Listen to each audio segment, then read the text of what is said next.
Estamos aquí en la Universidad Autónoma de Baja California Sur, en donde vamos a iniciar un conversatorio con la maestra filósofa Zenorina Díaz.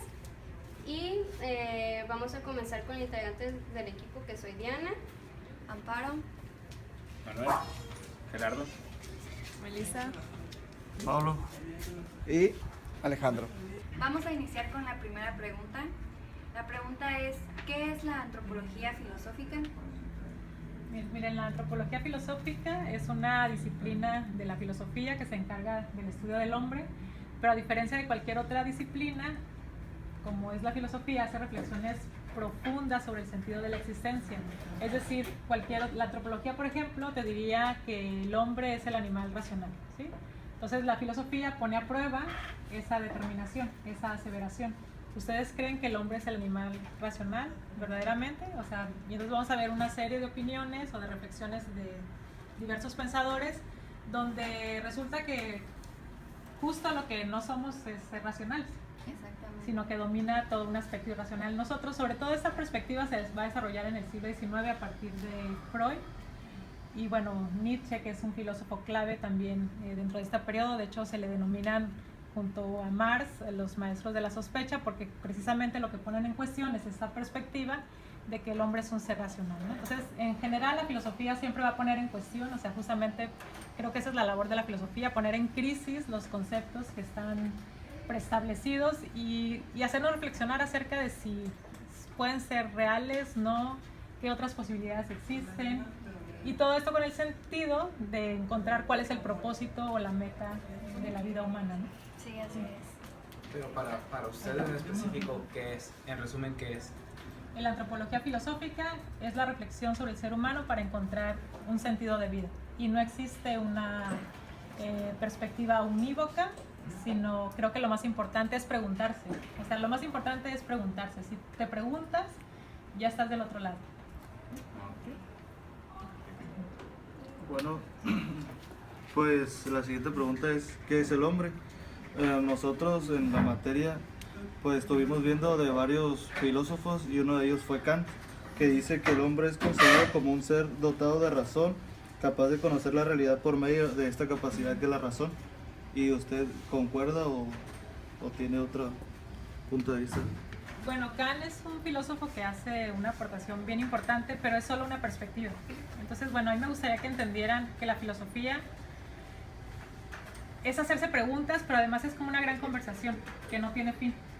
Entonces, bueno, lo que van a ver ustedes es que siempre un filósofo va a debatir lo que dijo el anterior. Y de eso se trata la conversación filosófica, de que se vaya enriqueciendo la perspectiva, porque la vida no está determinada.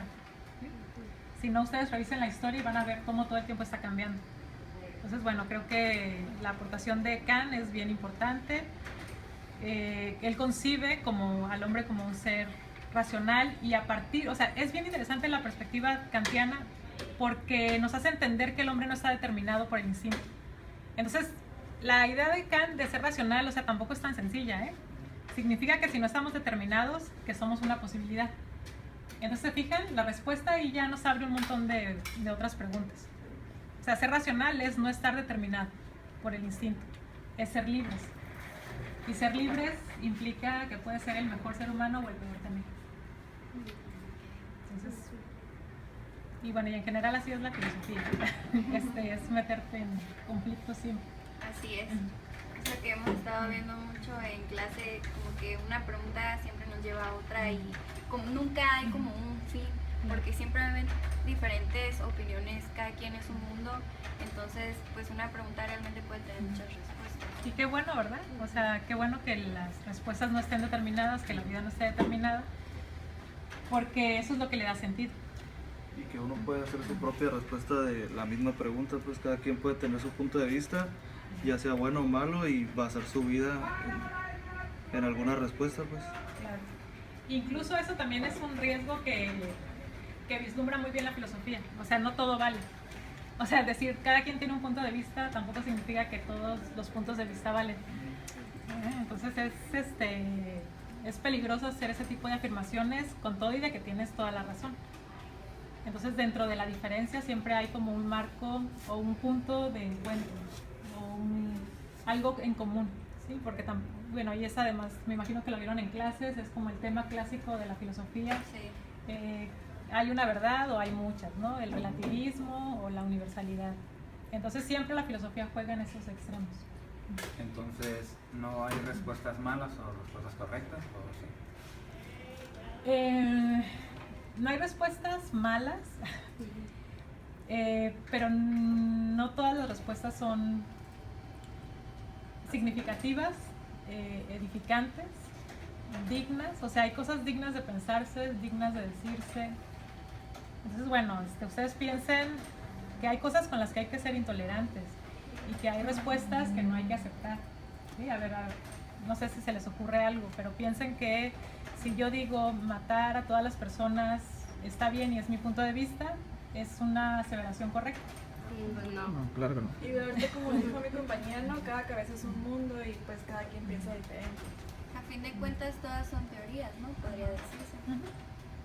Sí. Y teoría significa mirada, es una forma de ver. Es como un lente, ¿no? Tú interpretas la realidad a partir de determinado enfoque o determinada mirada. Y lo que hacen los filósofos es aportarte enfoques como una forma de entender el mundo. Bueno, como hablamos ahorita de controversia, esta pregunta pues sí es como que un poquito, a lo mejor sensible o podría ser. La pregunta es, ¿qué es la religión? La religión es una institución social que tiene como propósito unirnos. O sea, de hecho el concepto religión proviene de un concepto que se dice religare. Religare, que significa unir. Entonces lo que hacen las religiones es unir a los seres humanos con otros seres humanos, y sobre todo esto que es muy propio de la reflexión de la antropología filosófica es cuál es el sentido del hombre, ¿sí? Entonces, como no encuentra un sentido, necesita como vincularse a algo. Entonces la religión por eso no solamente vincula al hombre con su comunidad, sino que lo trata de ligar con una entidad trascendente, ligarlo con la naturaleza. Hay una reflexión filosófica que nos indica que el ser humano tiene como característica algo que se llama principio de individuación, ¿sí? Es decir, que nace y se siente así como separado del entorno, o sea, como que entiende que no está naturalmente ligado al entorno. Y bueno, entonces lo que hacen las religiones es tratar como de conectarte, de darte un sentido, ¿sí? Entonces, como justamente estamos ya libres del instinto y entonces somos libres, o sea, podemos elegir, eso significa que nuestra vida se convierte en una posibilidad, por lo tanto en un desasosiego. Por lo tanto siempre estamos buscando un sentido, o sea, de dónde venimos, a dónde estamos ligados, y eso creo que es en gran medida la tarea que tienen las religiones. Creo que también tiene que ver mucho que a la gente le gusta creer en algo, ¿no? Tener en qué apoyarse o tener siempre fe, no sentirnos totalmente solos, que hay vida después de esto, ¿no? Porque como que a todos les asusta el no saber qué hay después o el creer que no hay un ser extraordinario, ¿no? Extrahumano que esté ahí, ¿no? Para nosotros realmente. En un momento que en clase, llegando a esa reflexión, comenté que qué feo sería creer que después de la muerte obtendríamos respuestas, pero en el momento que pasara que una persona falleciera y no obtuviera ninguna respuesta, o sea, creo que sería una vida frustrada, se podría decir. Claro. Bueno, pues es que todo proviene de la condición humana, o sea, que creo que es lo que hacen ustedes en su materia de antropología filosófica, es justamente esta condición humana de la libertad, es decir, no tener una certeza, lo que nos lleva todo el tiempo a estar generando preguntas, haciendo indagaciones, y una de las grandes instituciones que pretende dar respuestas a ese desasosiego del ser humano es la religión, porque las religiones justamente lo que te dan es una certeza, ¿no? A ver, ¿de qué carece el ser humano? De certeza. Entonces la religión te da eso que no tienes. Que entonces, de acuerdo a las religiones, ¿usted cree qué religión es la más adecuada entonces para nosotros los humanos? A mí me parecen maravillosas todas las religiones porque son como expresión de toda la riqueza humana que existe, ¿sí? Entonces, de acuerdo a cada cultura se configuran diferentes creencias, recuperan como toda la riqueza que hay del entorno, y entonces en ese sentido las interpretaciones son distintas, pero si ustedes se fijan, el núcleo de las religiones es el mismo, o sea, bajo una apariencia diferente, pero el núcleo es el mismo, que es la protección de la vida. Pues al final de cuentas, pues al mismo Dios, ¿no? O sea, son muchas religiones, costumbres, pero hacia el mismo, pues, ser sobrenatural. Claro, sí, que tiene que ver con esa sensación de desamparo que tiene el ser humano. O sea, como te sientes desamparado, tratas de encontrar un sentido en algo. Entonces, acuérdense que las religiones no solamente son monoteístas, o sea, hay muchas formas de religión, e incluso hay religiones ateas, o sea, religiones que no tienen Dios. Entonces es bastante complejo este asunto de la religión, pero al final lo que trata de responder es el sentido de la vida. Bueno, continuando aquí con la charla con la maestra, a partir de la pregunta que fue la religión, pues una pregunta muy importante que le queremos hacer es sobre, pues, ¿usted qué piensa sobre Dios? Sabemos que hay muchos enfoques que le podemos dar a Dios, pero este enfoque que le queremos dar es sobre este filósofo que fue Nietzsche. Más que nada, a nosotros se nos hizo muy importante unos puntos de vista que él aportó, la filosofía en la cual dice, bueno, el ser humano busca la verdad, busca muchas respuestas, y él dice, bueno, la única forma que ustedes tuvieron de un Dios que supuestamente vino a la tierra y ustedes lo mataron, o sea, como que el mismo ser humano asesinó al que le pudo haber resuelto muchas preguntas. Sí, no sé usted qué piensa sobre eso. Bueno, esa es una pregunta muy interesante, pero tengo la tentación de contestar primero ¿qué es Dios? Para otro filósofo que además a Nietzsche no le caía nada bien, que es Kant. Para Kant, Dios es un postulado de la razón, ¿sí? Es como algo que la mente te pone, que en este caso se asocia con la idea de perfección. Entonces dice, los seres humanos tenemos la idea de Dios para poder tener como un ideal de perfección al cual seguir, ¿sí? Entonces en ese sentido la función de la idea de Dios es perfeccionarnos como seres humanos a partir de esa idea de perfección. Si no existiera una idea de perfección, pues entonces nuestra vida no caminaría hacia ningún lugar o no estaría inspirada en algo. Bueno, eso es Kant.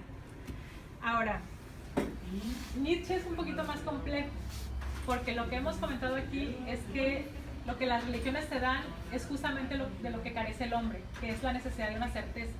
Por lo tanto, Dios, las religiones lo han identificado o le han puesto la idea de certeza. Bueno, pues ¿qué creen que nos viene a decir Nietzsche? Pues que la idea de Dios es eso, es una idea, es una creencia, porque justamente lo que no existe son certezas. Por lo tanto, es momento de que Dios muera. ¿Se acuerdan esta famosísima frase de Nietzsche, Dios ha muerto?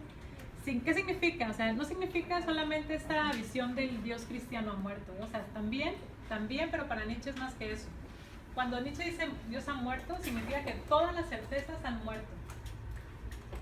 Y esto no significa que alguna vez vivieron, lo que pasa es que antes creíamos que existían. Y lo que está planteando Nietzsche es que ya es tiempo de que la humanidad acepte que no existen certezas y que aprendemos a vivir sin certezas. Por lo tanto, Dios ha sido una prótesis para Nietzsche. O sea, ha sido como algo en lo que nos hemos apoyado por la incapacidad que tiene el ser humano de aceptar la incertidumbre y de aceptar además que todo lo que ha sido creado es una creación humana. Entonces, el llamado de Nietzsche cuando dice Dios ha muerto es un llamado también a la responsabilidad creativa que todo ser humano posee. Sí, dice, acuérdense que Dios lo crearon ustedes mismos. Entonces, bueno, si este Dios ha muerto, inventen otros.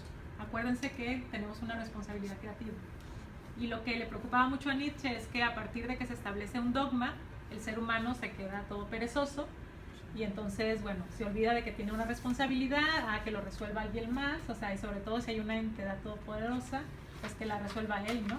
Y entonces nos empezamos a ser irresponsables de nuestra propia existencia. Entonces creo que esa es la gran preocupación de Nietzsche y esto es lo que lo lleva a afirmar la idea de que Dios ha muerto. Pero el gran propósito de esta afirmación es que nos responsabilicemos de nuestra propia existencia y que nos acordemos que Dios, así como todo lo que existe, es una creación humana. Pues vendría siendo algo parecido como en el Renacimiento, ¿no? Que aparte de una idea similar de que nosotros somos los que creamos todo y que de ahí donde viene que se separa Inglaterra, Alemania, todos los países de Europa más al norte, que se separan de la Iglesia Católica, pues. Y que empieza, por ejemplo, Isaac Newton con sus cosas de matemáticas, cálculo, Y pues me imagino que fue una idea parecida a la de Nietzsche, pues de que Dios ha muerto y la certeza tiene que ser de nosotros, pues nosotros inventar o crear esas respuestas. Claro. Sí, en realidad son contextos diferentes, o sea, Nietzsche vive en el siglo XIX, tú estás hablando del siglo XV. Sin embargo, lo que está recuperando Nietzsche es que efectivamente toda la historia, si nosotros la revisamos, es la historia de la creación del ser humano, o sea, la creación que implica destruir lo que antes había, o sea, destruir los dogmas, destruir las creencias. Entonces, cada nueva aportación implica debatir la anterior, que se fracturen viejas ideas, y entonces en el ámbito de la ciencia, pero en el arte, pero en la cultura en general, ¿no? Entonces, sí, básicamente creo que es esto, ¿no? Y se asemeja en el sentido de que en el Renacimiento pues se hablaba mucho del hombre creador. Entonces, en ese sentido sí puede ser una recuperación de Nietzsche respecto a la creencia del Renacimiento. Bueno, buenas tardes, maestra. Yo le voy a hacer una pregunta sobre qué es la estupidez humana. Nosotros en clase pues debatimos un poco sobre esa pregunta y unos ejemplos que nos dieron fue que el humano sabe con certeza, por ejemplo, toma un camino y cae en un hueco y el humano se levanta y sigue y vuelve a tomar el mismo camino sabiendo que va a volver a caer. Y pues nos dieron otro, los animales dicen que por instinto recuerdan y toman la opción de si se hicieron daño por un camino, ellos buscan la manera o encuentran otra forma para llegar a su destino. No sé qué es para usted. Pues qué temas tan interesantes ven.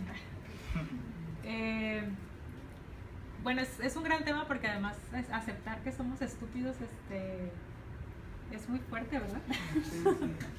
Y sobre todo porque venimos de una tradición que ha cultivado esta idea de que somos racionales y que aparentemente estamos por encima de la naturaleza, y luego tú nos vienes a dar un ejemplo donde resulta que al contrario, ¿no? Justamente lo que no somos es ser inteligentes y que cualquier otra criatura en la naturaleza nos supera. Bueno, aquí la explicación, se me vienen así como muchos filósofos a la mente.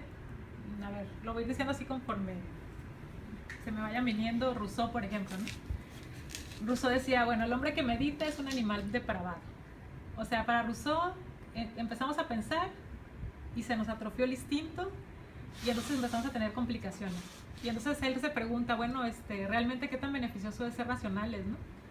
O sea, y a partir de los ejemplos que tú acabas de dar, o sea, si resulta que por ser racionales nos hemos complicado la vida en vez de vivir mejor, ¿no? Entonces viene aquí un cuestionamiento acerca de si es mejor ser racional o es mejor no haber cruzado esta línea entre naturaleza y lo humano.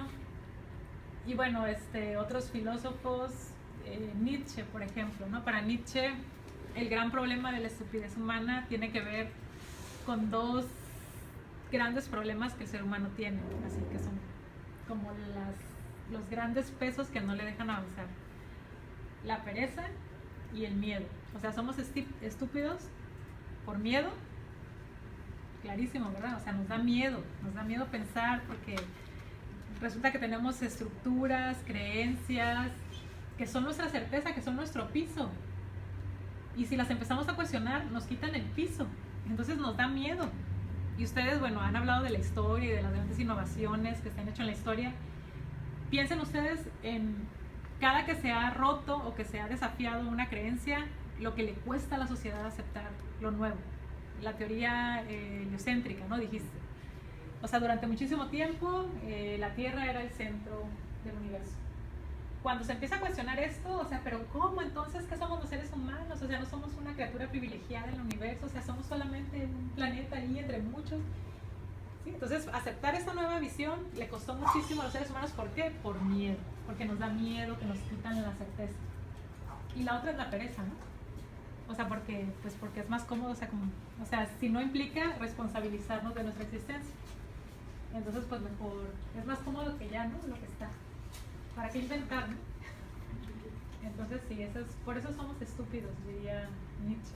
Por pereza y por miedo. Y también lo dice Kant, ¿eh? También, como usted dice que el humano tiene miedo, la maestra nos comentó que el ser humano es el único bueno, es uno de los seres vivos que sabe que va a morir o piensa.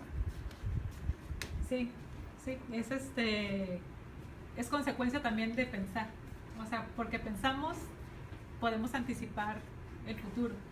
Y nuestro futuro límite es la muerte, ¿no? Entonces, bueno, esta conciencia de la muerte también pone en tensión nuestra existencia, porque implica que hay que tomar decisiones, que hay que responsabilizarnos, que a lo mejor nos equivocamos en esas decisiones. Entonces, todo el tiempo, por eso, cada que damos un paso o cada que aceptamos una nueva verdad, en esa nueva verdad se nos va la vida, porque a lo mejor nos equivocamos y la humanidad se viene abajo. Entonces, sí, es normal tener miedo. Tocando el tema de la estupidez humana, o a veces quizás nos hacemos tontos, porque un ejemplo muy claro es que la novia y el novio le pone el cuerno y al rato regresa el arrepentido y le pide perdón, y la muchacha pues con tal de seguir ahí le pide perdón, sí regresa con ella. Entonces ahí está la estupidez humana, pero se hace mensa porque pues quiere seguir con esa persona. Entonces a veces nos hacemos estúpidos, ¿vale? Por querer estar ahí de tercos. Sí, por eso luego los dichos dicen la verdad. ¿Cómo es? No hay malo más vale malo por conocido. O sea, tiene que ver con eso que hemos estado planteando, el miedo a salirnos de la certeza, lo que implica experimentar, o sea, eso implica un riesgo. Y como implica un riesgo, mejor preferimos mantenerlos con lo malo por conocido. Así es. ¿Sí? Muy bien, chicos. No sé, ¿tienen más preguntas? Bueno, ahora un tema muy diferente a los demás. Para usted, ¿qué es el amor? Y ahora sí que relacionado con pues, el humano, con la antropología. Bueno, este también es un tema primigenio en la filosofía, o sea, lo trató Platón. Y bueno, ustedes saben que Platón es uno de los iniciadores de la filosofía como tal. Y bueno, ¿y qué significa filosofía, verdad? Todos ustedes saben qué significa. Sí, amor a la Amor a la sabiduría. Entonces, bueno, hay un mito súper bonito, a ver si me acuerdo ahorita, que se narra en uno de los diálogos de Platón. Y bueno, y en la conversación el tema era el amor, así como estamos ahorita, ¿no? Esto es un banquete, o un simposio, como decían los griegos. Y a cada quien le tocaba hablar sobre el amor, entonces cada uno iba explicando su perspectiva del amor, ¿no? Hasta que le toca a Sócrates, y Sócrates dice, bueno, yo les voy a contar lo que me dijo Diotima, ¿no? Una mujer que él escuchó hablar sobre el amor y le dice, bueno, es que el amor es hijo de Poros y Penia, ¿sí? O sea, del amor, de la abundancia y de la carencia. Entonces, bueno, narra ahí un mito donde se supone que el amor fue concebido en la fiesta de nacimiento de Afrodita, ¿sí? Y entonces Afrodita invita a todos los dioses, invita a Poros, que es un dios así de la abundancia, pero a Penia, que era la diosa de la penuria o de la escasez, pues a ella no la invita. Entonces Penia se queda así como por fuera de la fiesta, viendo que no le invitaron, pero aprovecha en algún momento para filtrarse en la fiesta y entonces posee a Poros, ¿sí? Entonces en esa fiesta conciben a Eros. Por eso Eros es deseo. Eros desea de lo que carece. Eros es hijo de la abundancia y de la necesidad. ¿Qué tiene que ver eso con la condición humana? Pues que nosotros somos como Eros, o somos producto de Eros, que somos seres fronterizos, somos mortales, somos conscientes de nuestra mortalidad y por eso deseamos la inmortalidad. Entonces nuestra vida es amor, o sea, nuestra vida es un deseo continuo, deseo de querer ser lo que no somos, ¿sí? Un deseo de completarnos. Entonces, bueno, el amor, perdón, es como un aspecto que atraviesa la vida de los seres humanos, ¿no? Es como nuestra gran motivación, porque todo el tiempo estamos buscando completarnos, en todos los sentidos, ¿eh? Esto parecía más o menos con la religión, ¿verdad? Porque como que vi que comentó casi lo mismo de la religión.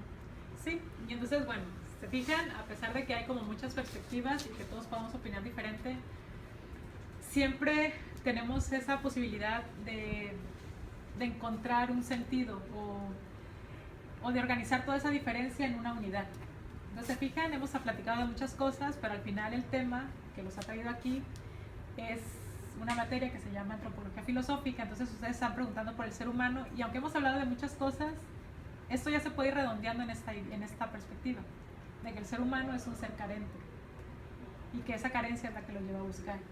Entonces ahí es donde surgen todas estas reflexiones, ¿no?, que se han generado aquí. Sí, creo que la condición humana es esa, ¿no? Esa de carencia, esa de estar buscando. Entonces, a lo que dice el ser humano que está pues carente de amor, ¿no puede ser feliz? ¿O usted qué piensa? Bueno, ese es otro gran tema, la felicidad. ¿Cómo podemos entender la felicidad? Es un estado de plenitud. Ajá. Pues es eso, ¿no? Porque como carecemos, como estamos faltos de algo, nuestra meta se convierte en la felicidad, o sea, en el logro de esa plenitud. Y bueno, entonces, ¿qué es lo importante en todo lo que hemos hablado? Lo que importa, por lo tanto, en la vida es el camino. O sea, lo que puedas crear, otra vez recuperamos a Nietzsche, la vida de todos empieza con una falta, entonces lo interesante es lo que cada quien pueda construir en ese trayecto entre la vida y la muerte. Bueno, y ahora acerca de Marx, habla de una teoría que se basa en las clases sociales, que él está en contra de que existan las clases baja, media y alta. ¿Usted qué opina de eso? ¿Que Marx está bien o está mal al defender esta teoría? Bien, Marx hizo una aportación y un señalamiento muy importante en ese sentido, o sea, estableció que la historia humana es una historia de dominación. De hecho, hace un momento lo mencionábamos junto con Nietzsche y con Freud y decíamos que los tres se convierten en los maestros de la sospecha, es decir, en el siglo XIX se va a cuestionar esta perspectiva de que el ser humano es racional y que la historia es racional. Y entonces, bueno, en el caso específico de Marx, lo que él va a señalar es que la historia, claro que no es racional, que la historia es la historia de la dominación. Entonces, bueno, todo el planteamiento marxista es explicarnos cuáles han sido las formas de dominación que han existido, para entender cuál es la forma de dominación que existe en su tiempo, que es el siglo XIX. Entonces, para Marx han existido, primero fue la esclavitud, después fue el feudalismo, y lo que reinaba en el siglo XIX era la dominación de los capitalistas hacia los obreros. ¿Estoy de acuerdo con Marx? Sí, pero su esquema hoy se ha vuelto mucho más complejo, porque la sociedad no está dividida en clases como lo planteó Marx, o sea, obreros y capitalistas. Ustedes estarán de acuerdo que la sociedad se ha vuelto mucho más compleja que eso, ¿sí? Porque los trabajadores ahora son muy diversos y las formas de explotación son muy sutiles, ¿sí? Ahorita la gente trabaja en su casa y entonces si el tiempo libre se convierte en tiempo de trabajo. Entonces la gente no se da cuenta que está siendo explotada porque la explotación es mucho más sutil. Entonces sí, es muy acertado el esquema de Marx, pero creo que para este tiempo la situación se ha complejizado mucho, ¿no? Entonces habría que adaptar el esquema de Marx a la situación presente. Muy bien, ahora yo tengo una pregunta para usted, la de qué es el alma. Ahorita, por ejemplo, yo estaba pensando en que, como usted comentó sobre la religión, sobre lo del amor, los temas que hemos estado viendo anteriormente, por ejemplo, cada persona tiene su punto de vista, ¿no? Yo, por ejemplo, tengo un tema muy diverso, igual a las que los demás ustedes piensan conforme a lo del alma. Ahora me gustaría escucharle a usted, ¿qué opina? Bueno, desde la antigüedad los filósofos hicieron una distinción en dos aspectos del ser humano, el aspecto material y el inmaterial, el que se corrompe y el que es esencial. Entonces el alma obviamente pertenece a este aspecto que es esencial, a lo que permanece. Es decir, nuestro cuerpo se corroe, se degrada, cambia, pero el alma sería esta parte que se mantiene, ¿no? Y creo que tiene que ver con todo eso que hemos platicado, que es esta necesidad humana de encontrar algo que sea esencial, algo que no sea contingente, algo que no sea accidental, algo que no cambie. Y entonces, así como la idea de Dios, en el ser humano esa parte esencial sería el alma, que es un principio vital, ¿sí? Porque ustedes observan cómo su cuerpo todos los días se corrompe, ¿verdad? Y cómo todos los días envejecemos y cómo todos los días se degrada. Entonces decimos, ¡ay, se me va la vida! O sea, se me va la vida la están viendo ustedes en su cuerpo, ¿no? En la materialidad. Entonces dices, no puede ser que la vida sea solo esto, o sea, que estemos destinados a la disolución, a que nos convirtamos en nada. Y entonces, bueno, en oposición a eso, la visión del alma es ese principio de vida que se mantiene a pesar de que de que muchas cosas, de que la materialidad cambie, de que la materialidad se diluye, de que la materialidad se degrada. A una forma que no podemos ver. Ajá. Sí. Por ejemplo, hay una historia muy suave, supuestamente, donde un astronauta y un médico cirujano empiezan a platicar, a conversar. Le dice el astronauta, ¿sabes qué? Yo he salido mucho de este planeta y he visitado varios tipos de planetas y estrellas y no he visto a nadie, no he visto a ningún ángel, no he visto a ningún dios, yo solamente he visto oscuridad. Y algo muy curioso que le dice el médico cirujano, que le dice, pues sabes que yo he abierto muchas cabezas, le dice, he abierto muchos cerebros y no he visto ninguna idea, sin ningún pensamiento he podido ver. O sea, no sé cómo dirían que el alma, creo que sí, es algo que tal vez el ojo humano no lo puede ver, pero incluso sí se puede separar. Claro, sí, no, es fundamental. Y bueno, y sobre todo estudios así recientes en áreas como la física, neurología, pueden aseverar que existe una relación entre lo material y lo inmaterial. O sea, que hay planos que efectivamente la vista humana no alcanza a penetrar, pero que no podemos negar su existencia. Y creo que la filosofía todo el tiempo ha jugado con ese plano de lo que no se puede ver, ¿no? Entonces vale mucho la pena. Porque si, a ver, piensen ustedes, si solamente pudiéramos hablar de lo que se ve, ¿dónde quedaría el sentir? ¿Dónde quedaría, no sé, los tactos, los otros sentidos? y estaríamos súper limitadas, ¿no? O sea, Sí. en muchos sentidos. O sea, la realidad misma estaría muy limitada. Entonces, gracias a que nos preguntamos por lo invisible, pues abrimos muchas posibilidades, ¿no? Si no estaríamos así como determinados a solo lo que se ve. Entonces sí, es como otro gran tema esta conexión alma, cuerpo. Les digo, investigaciones recientes pueden ver que hay como una interrelación, ¿eh? O sea, antes era así como separados, ya hoy entendemos que no, que en realidad hay interacción entre lo material y lo inmaterial. Bueno, la siguiente pregunta es, ¿cómo aplican la filosofía en su vida? Bien, la filosofía, voy a confesarles que me ha salvado, ¿sí?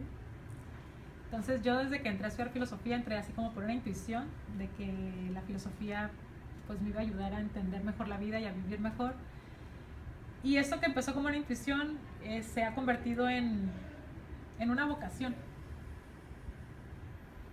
Y a lo mejor, lo hemos dicho desde el principio, la filosofía solamente te provoca preguntas, por lo tanto te complica más la vida. Y ustedes dirán, ay, o sea, ¿eso es vivir? O sea, vivir complicándote. Pues créanme que tiene mucho más sentido vivir complicándose la vida que vivir asumiendo que lo que se ve es lo único que existe. Entonces, no sé, es así, es como un deseo, es esto, no es un fuego que te ayuda a vivir así, con entusiasmo, con deseos de entender. Es así, es una pasión, es eso. Fíjense, la vida de pronto se convierte en un juego. Entonces tiene mucho sentido la filosofía, porque la vida se convierte en un juego. Qué divertido, ¿no? Entonces, sí, por eso me ha salvado, porque es como un arte.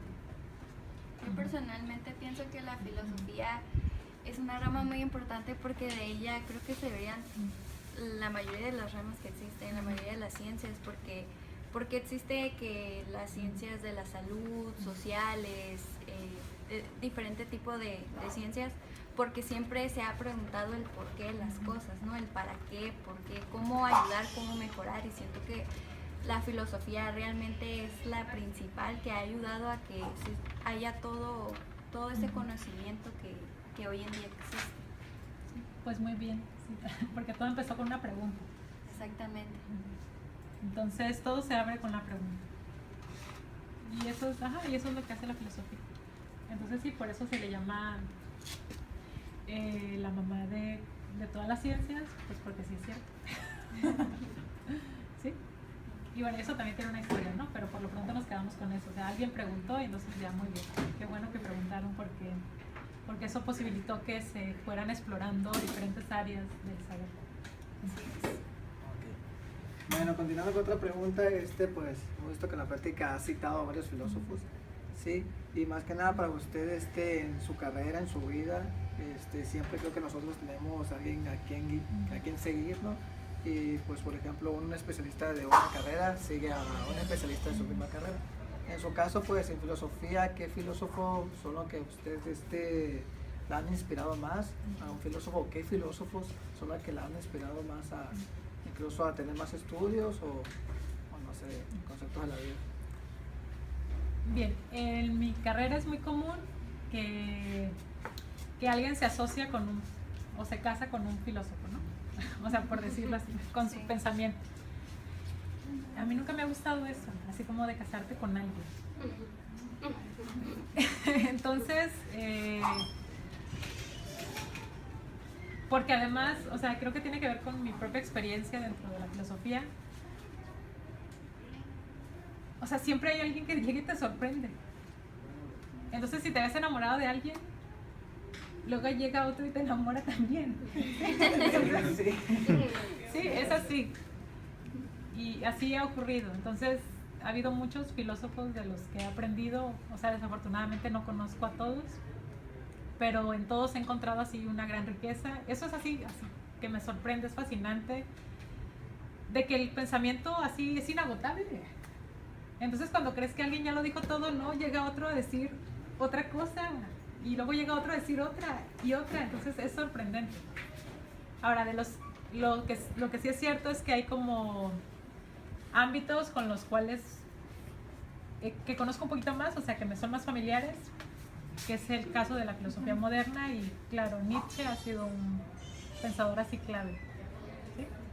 No me atrevo a decir que es mi favorito, pero es de los que me ha aportado así muchísimo.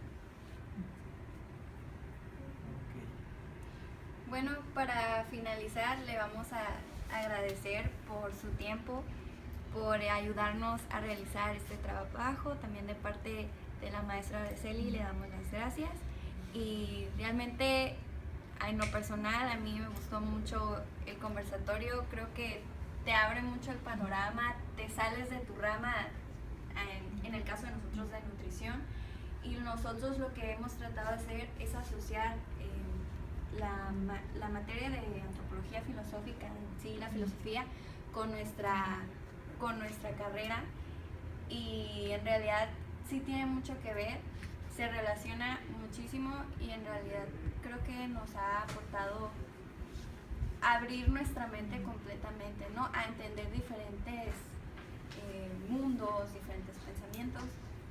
Y ¿alguien más que quiera? Es como lo que comenta mi compañera, que nos ayuda a entender muchas cosas y que se relaciona con nuestra carrera. ¿Y por qué? Porque usted, como lo dijo, que le gustó la filosofía porque la ayudó a entender al humano, y es a nosotros que nos sirve, porque nosotros sirve entender al humano, nosotros al atender a nuestros pacientes, a poderlos comprender y que no haya algún problema por no llegar a comprenderlos o entenderlos.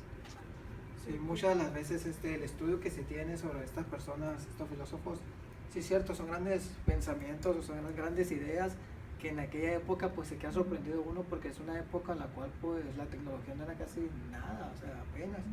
Y para nosotros es muy importante porque pues nosotros ahorita sabemos que el área de la nutrición, una alimentación saludable o equilibrada, te ayuda tanto mental, que tus emociones estén fijas, que puedas aprovechar el potencial, ¿sí? De que tengas como persona, y quiere decir que ese tipo de personas pues aprovechaban su potencial racionalmente para crear ese tipo de criterios y ideas sobre la vida, pues, y ese es el enfoque que le queremos dar nosotros de tal vez conocer más a los filósofos y también el enfoque nutricional, los hábitos que tenían este tipo de personas. Claro.